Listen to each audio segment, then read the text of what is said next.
There are 9 prerequisites of or fundamental conditions deemed necessary in order to improve health, according to the Ottawa Charter. Peace, shelter, education, food, income, stable ecosystem, sustainable resources, social justice, and equity. As I mentioned earlier, equity is very important. If we look at this picture here, you can see that when you give people equal things, that's equality. But in the end, all may not be benefiting from the resources. But if you divide the resources in equity, then everyone will be equal on a true basis. So equity is very, very important, and it's one of the prerequisites of healthy public policy. Ottawa Charter also identified 3 ways or strategies in which health could be promoted, namely through advocacy, enablement, and mediation. So if we look at this table here, if we can enable health public policy, community participation, personal skill, reorientation of health services, and supportive environment, and if we can mediate these again, and if we can advocate these, a matrix of goals and core activities will be reached. And this is the Build Healthy Public Policy. If we can enable, mediate, advocate, and strengthen community action, develop personal skill, creative supportive environment, and reorient health services, then we will reach to a healthy public policy, and this represents the emblem of healthy public policy. So, ways and strategies of health promotion for the healthy public policy is one of them is enable. So health promotion focuses on achieving equity in health. Health promotion action aims to reducing differences in current health status and ensuring equal opportunities and resources to enable all people to achieve their fullest health potential. This includes a secure foundation in a supportive environment, access to information, life skills, and opportunities for making healthy choices. The second one was mediation. So mediate the prerequisites and prospects for health cannot be ensured by the health sector alone. More importantly, health promotion demands coordinated action by all the concerned, by governments, by health and other social and economic sectors, by non-governmental and voluntary organizations, by local authorities, by industry, and by the media. So people in all walks of life are involved as individuals, families, and communities. Professionals and social groups and health personnel have a major responsibility to mediate between differing interests in society for the pursuit of health. And finally, advocate. Advocacy is the act of taking a position on an issue and initiating actions in a deliberate attempt to influence private and public policy choices.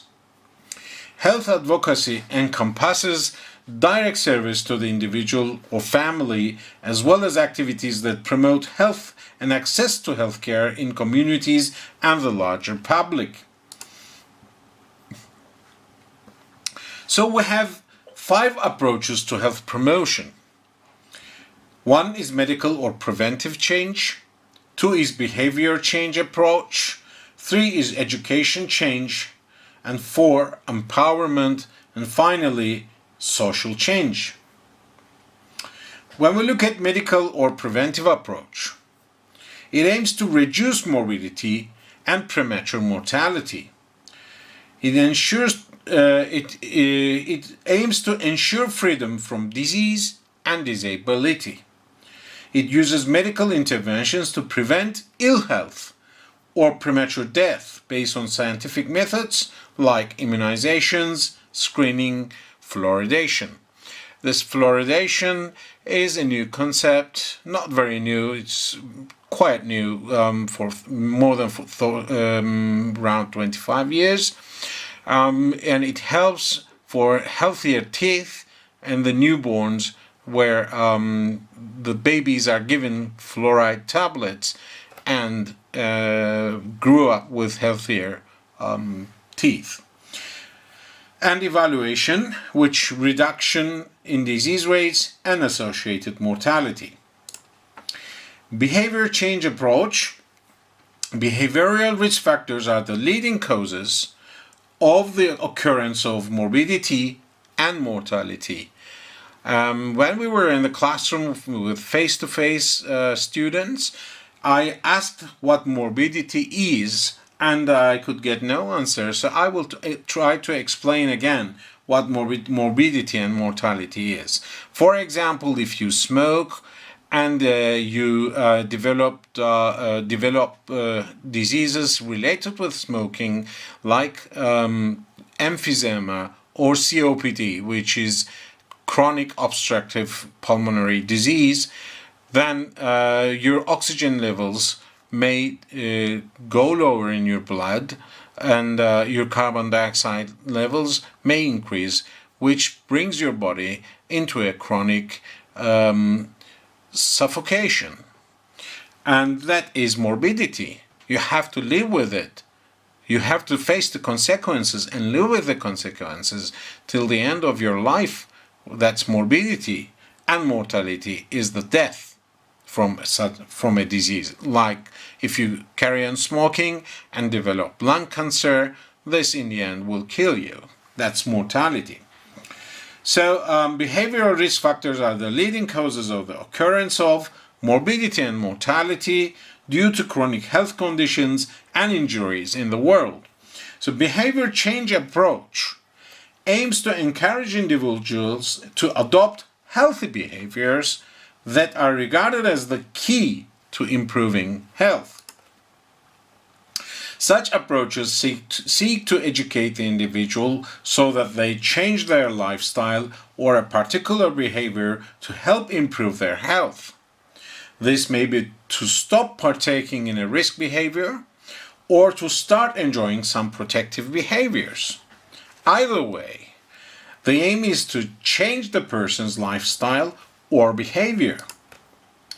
The educational approach, strongly linked to health education, seeks to provide knowledge and information and to develop the necessary skills so that people can make informed decisions about their behavior. An assumption with this is increasing knowledge may lead to change in attitudes that may result in changed behavior.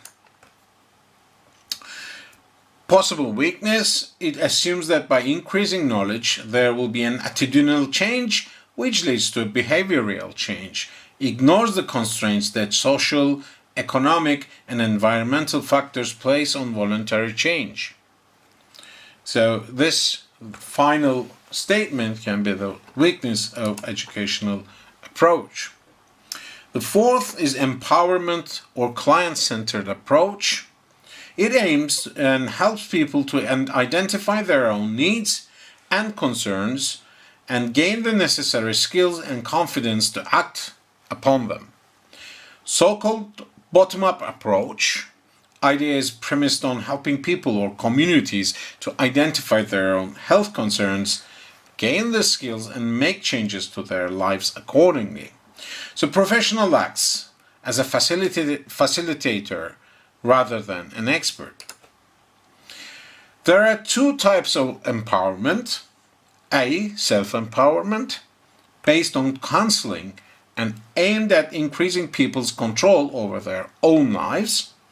And B is the community empowerment, which is related to community development to create active participating communities which are able to change the world about them through a program of action.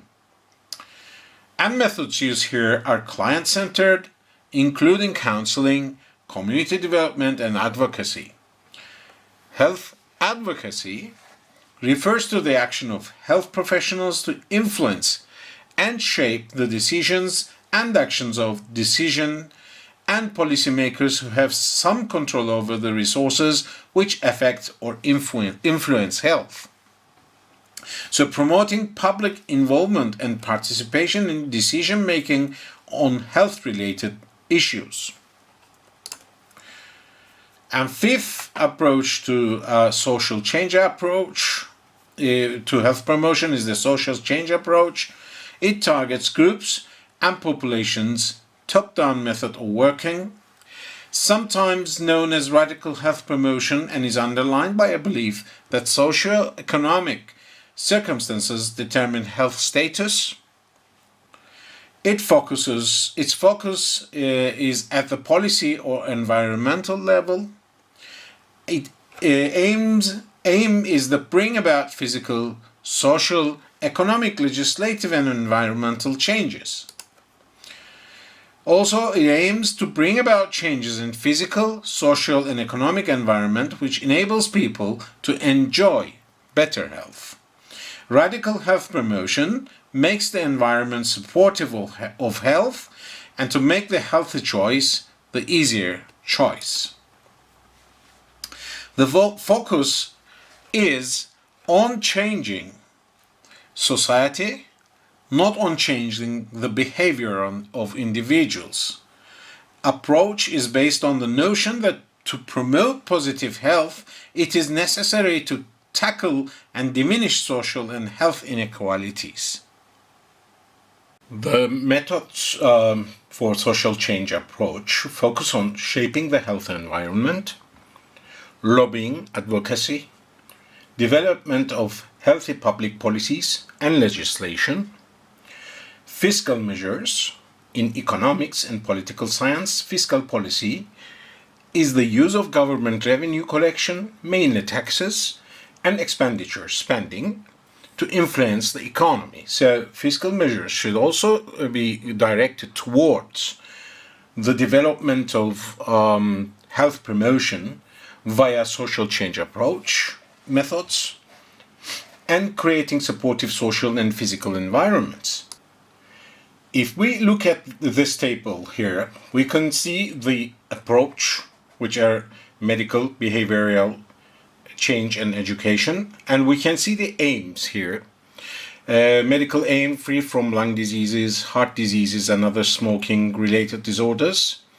And the activity to be taken here is that encourage people to seek early detection and treatment of smoking related disorders.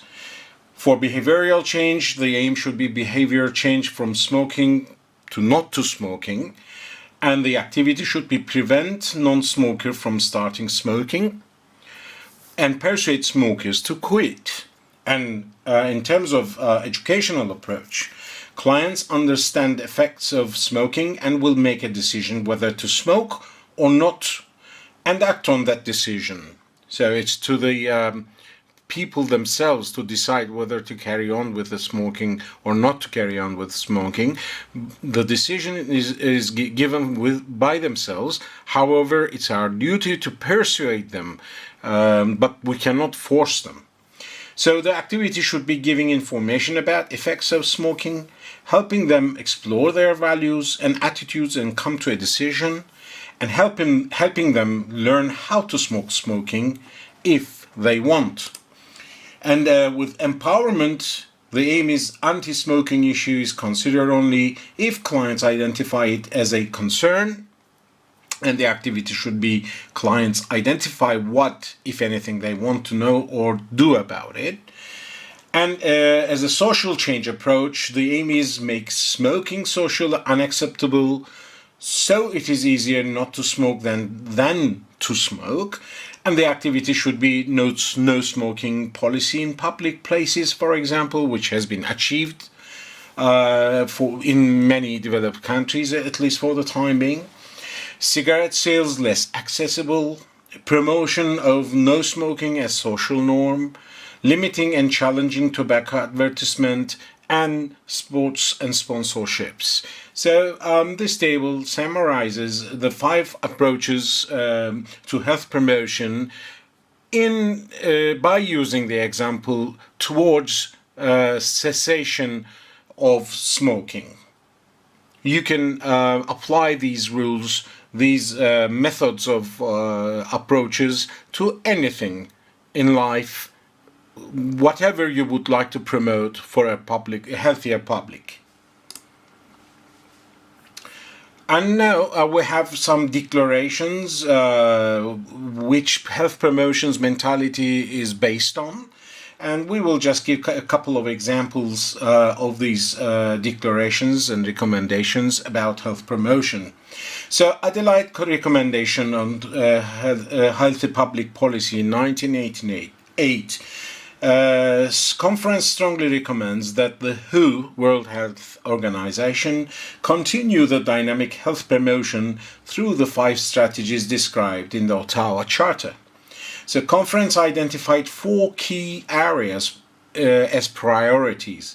First was the supporting the health of women, elimination of hunger and malnutrition, through healthy public policy to counter health hazards of alcohol and tobacco abuse, and creating supporting environment.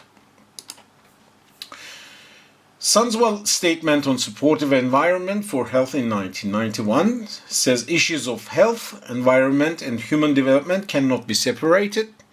So development must imply improvement in the quality of life and health while preserving the sustainability of the environment. So you can see that in many concepts, environment is frequently attached to the end of each statement, because it is the environment that we are living in, and unless it is a healthy and sustainable environment, this pushes our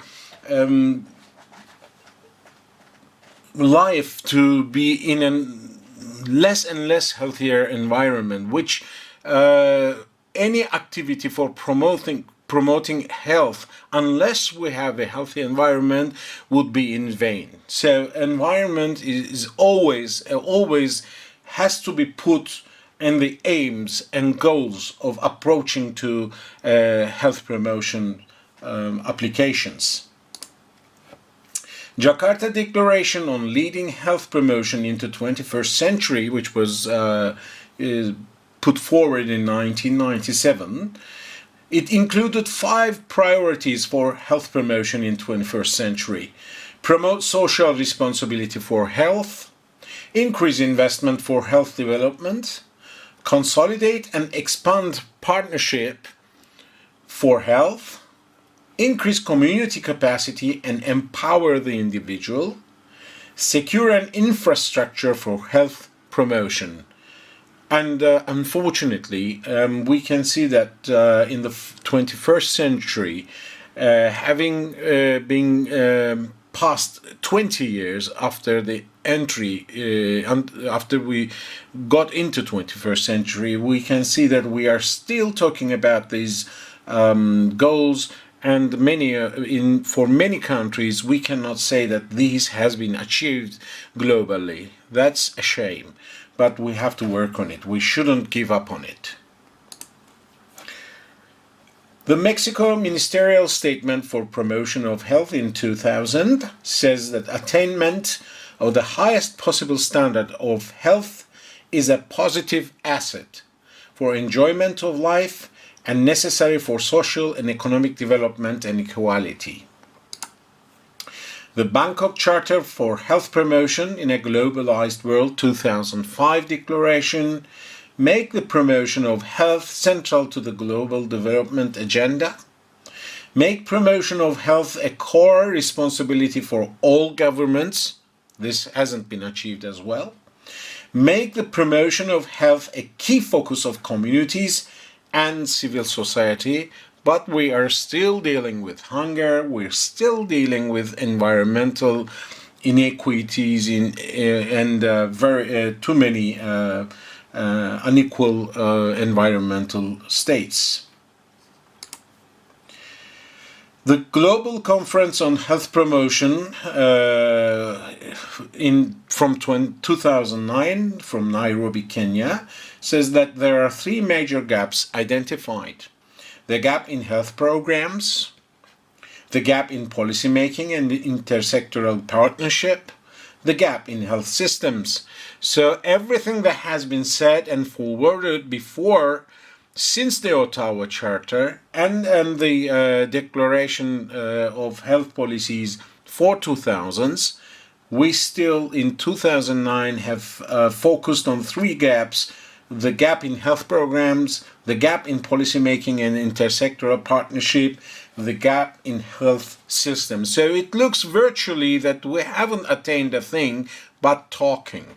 So from now on, we should work on these issues, and we really have to focus on what we are talking about here, and for a better future of humanity, a better future of our children, we need to achieve these goals as soon as possible. Tomorrow is very late.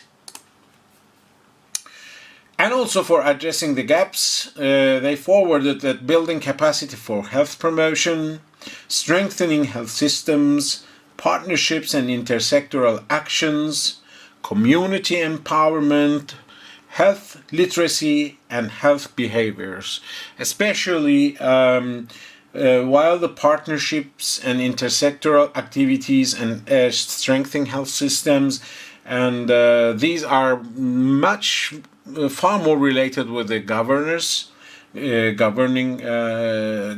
sector, but community empowerment and health literacy and health behaviors can be handled at a lower level, like the nurses and other health within the health facilities. But one is not viable unless the other one is alive. So the first three has to be together with the last two items. So the Global Conference on Health Promotion in Helsinki in 2013 declared that commit to health and health equity as political priority. As you can see, again, equity is emphasized strongly in 2013. Establish conflict of interest measures, ensure effective structures, processes and resources, build institutional capacity and skills, adopt transparent audit and accountability mechanisms, strengthen the capacity of ministers of health to engage other sectors of government, and this is very important, but the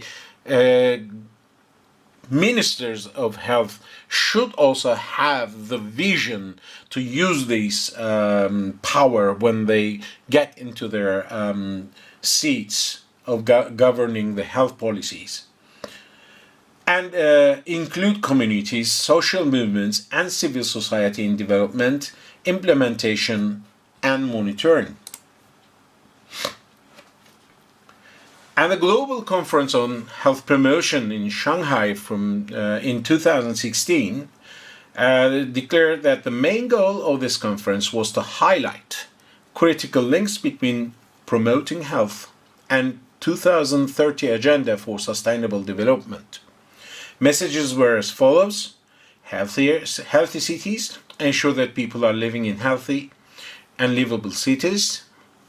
Health literacy, ability of individuals to gain access to, understand, and use of information in ways which promote and maintain good health. And good governance in favor of good health. So these are all very nice, very good, very humanitarian ideas. And they really contain some excitement about bringing forward good health for people, but actions are still lacking all over the world. So if we look at big metropole cities, The rural areas of the cities are very, very difficult places to live. They're unhealthy, and the people are really living in not ideal conditions. And still, while we cannot reach to the edges of the cities, how are we going to organize these sustainable, healthy cities, healthy environment? That's a big question, and we have to put more money, we have to put more work into this concept.